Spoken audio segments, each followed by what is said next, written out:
अब आजकल को जमाना तो हटो ना तो कि पानी आओ शंकर जी को हाथ पकड़ ले या पार्वती जी जाए भगवान विष्णु को हाथ पकड़ ले। सती मैया बोली ठीक है उठा लो अपने अपने पति।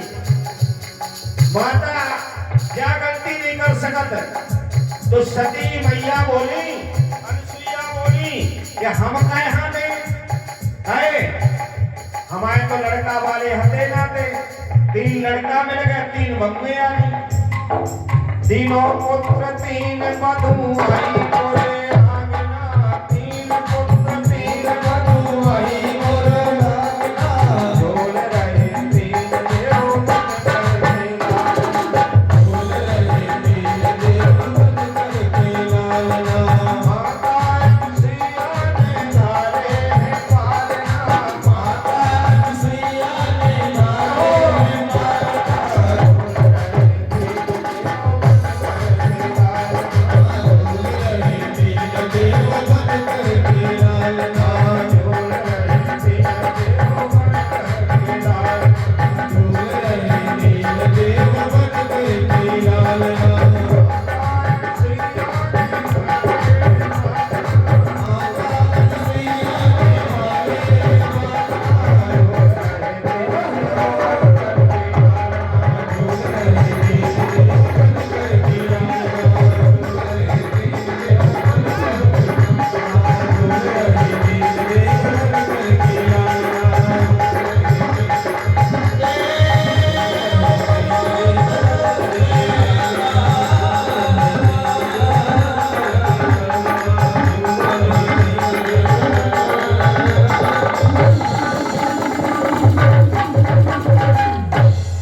काली माता की कहने का तात्पर्य ये है ब्राह्मण बड़े अच्छे थे ब्राह्मणी उल्टी थी तो उसने क्या किया पति की आज्ञा को नहीं माना और भगवान का दिया हुआ वो फल नहीं खाया। अच्छा क्यों नहीं खाया? सकल पदार्थ यही जग माही करमहीन नर पावत नाही। सज्जनों भगवान का प्रसाद वही पा सकता है जिसके कर्म अच्छे होंगे।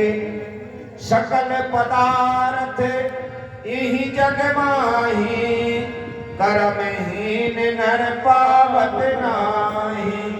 भगवान का दिया हुआ वो फल ब्राह्मणी ने नहीं खाया। क्यों नहीं खाया? उसकी पड़ोसन ने कह दिया फल नहीं खाना। क्यों? फल भक्षेण गर्भास्यात् गर्भणोद्धर वृद्धि कहा। अगर तुम फल खा लोगी तो गर्भ रह जाएगा, गर्भ रह जाएगा तो पेट बढ़ेगा, पेट बढ़ेगा तो भोजन कम होगा, भोजन कम होगा तो कमजोर हो जाओगी और अगर टेढ़ा मेढ़ा बालक हो गया तो मर जाओगी। ये है लालने पालने दुखम। अरे अगर बच्चा हो भी जाएगा तो बच्चा के पालने में बड़ा कष्ट होता है। इसलिए सीधी सीधी बात है कि तुम फल ना खाओ। ये है संगत का फल। अगर अच्छा विचार वाला होता, अगर अच्छी सराय वाला होता तो भगवान का फल खा लेती, सुंदर पुत्र हो जाता। भगवान का दिया हुआ फल नहीं खाया। अब ब्राह्मण बाहर से कहीं से आए, अपनी पत्नी से पूछा जो हमको फल खाए लाए थे वो कहाँ हैं? झूठ बोलेगी। देखो एक तो झूठ बोलना नहीं चाहिए। अरे ना चले अगर तो 3 जगह तो सब चलाओ ही चलाओ। कहाँ? पति को पत्नी से, पत्नी को पति से झूठ नहीं बोलना चाहिए।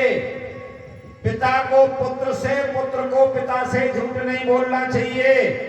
गुरु को चेला से, चेला से को गुरु से झूठ नहीं बोलना चाहिए। लेकिन संसार इतना बेकार हो गया कि अब झूठे ही झूठ को है, झूठे ही झूठ, सब झूठे ही का जमाना हो गया। पति ने पूछा फल कहाँ है? कैसी बात कर रहे हो? तो उसी समय खा लिया था। झूठ बोल दिया। पति ने कहा चलो खा लिया तो बालक होगा। अब खाया था नहीं तो कमजोर होने लगी। इनकी बहन एक बार घर में आई, कमजोर देखा, अपनी बहन से कहा कि तुम कमजोर क्यों हो रही हो?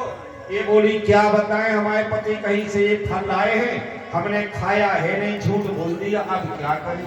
अच्छा तुम बताओ फल खाएं कि ना खाएं। बहन तो और बेकार थी, बोले बिल्कुल ना खाना।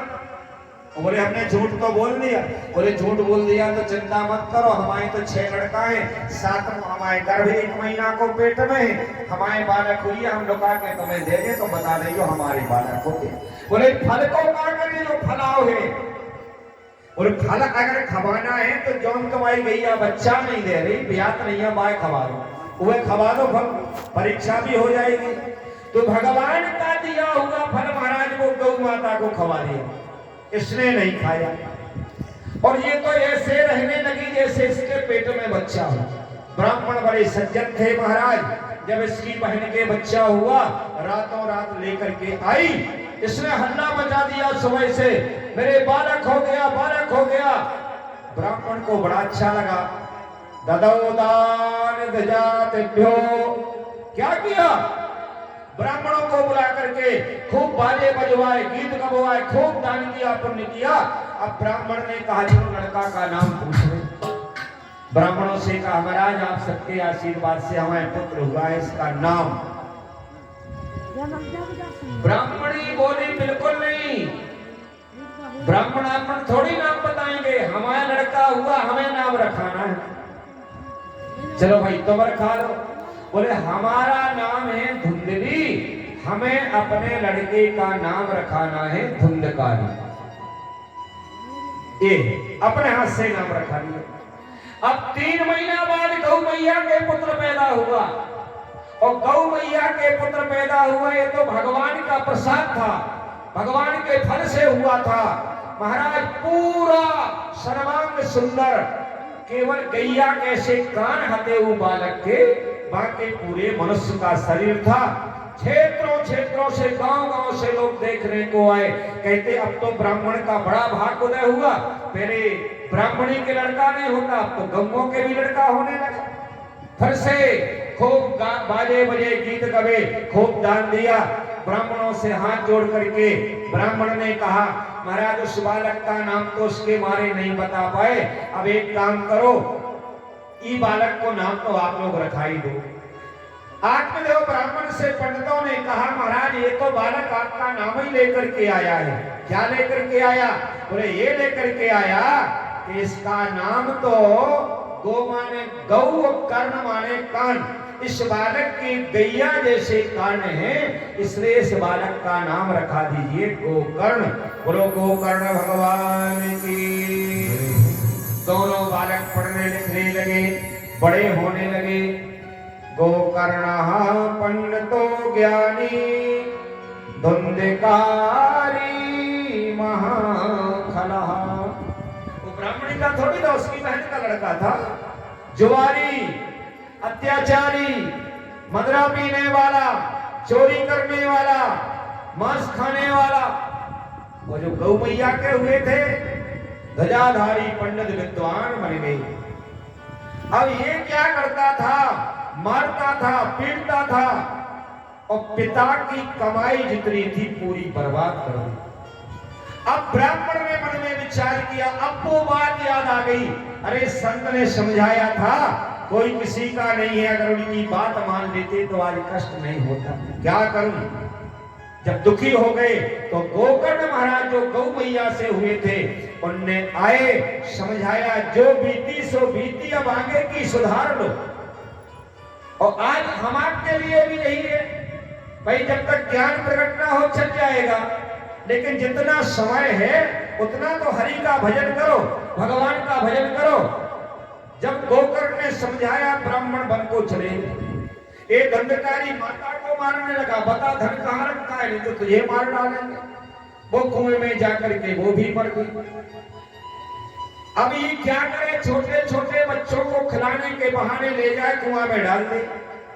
जिन्हें दिखता नहीं बेचारे, लाठी से सहारे चलते हैं, उनको पकड़ा, उनको मार दिया, उनको कुआं में डाल दिया। ब्राह्मण होकर के पक्षियों को फंसाने लगा। गोकर्ण ने विचार किया, अब इसके साथ रहना नहीं है। बाबा तुलसीदास जी बड़ी अच्छी चौपाई लिखते, गौर करिए। बले भैरवा से नर के करता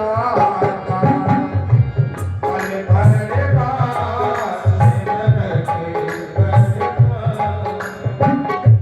दुष्ट संग जन देवता दुष्ट संग जन देवता बल भैरवा